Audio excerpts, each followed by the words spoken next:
येवला तालुक्यातील गोरखनगर येथे श्रमदानातून वृक्षारोपण करण्यात आले। मनमाड जवळील गोरक्षनाथगड परिसरात वृक्षारोपण मोहीम हाती घेण्यात आली। सहाय्यक वन संरक्षक मनमाड सहाणे वन परिक्षेत्र अधिकारी येवला प्रादेशिक राहुल घुगे यांच्या मार्गदर्शनात ही मोहीम राबवण्यात आली।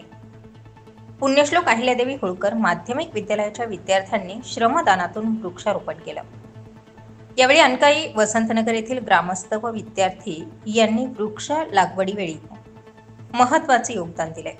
यासाठी वागदर्डी येथील वन विभागाच्या रोपवाटिकेतून रोपांचा पुरवठा करण्यात आला। शालेय विद्यार्थ्यांनी हातात वृक्ष घेऊन हसत खेळत हे वृक्षारोपण केलं।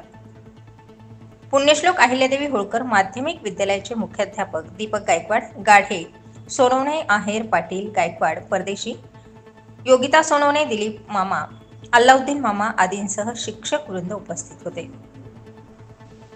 यावेळी जेके शिरसाट वनपाल मनमाड, श्रीमती पी एन खरात वनरक्षक अनकाई, सोनाली वाघ वनरक्षक विसापूर हे उपस्थित होते। वनसेवक इरफान सय्यद व वाहन चालक सुनील भुरुक यांनी रोपांचा पुरवठा केला। वनसेवक संजय गुंजाळ, बाळकृष्ण सोनवणे, सचिन साळे, योगेश गुंजाळ, महेश मोरे आदींसह वन कर्मचारी यावेळी उपस्थित होते। स्टार 24 फास्ट न्यूज साठी दीपक ढोकळे, येवला।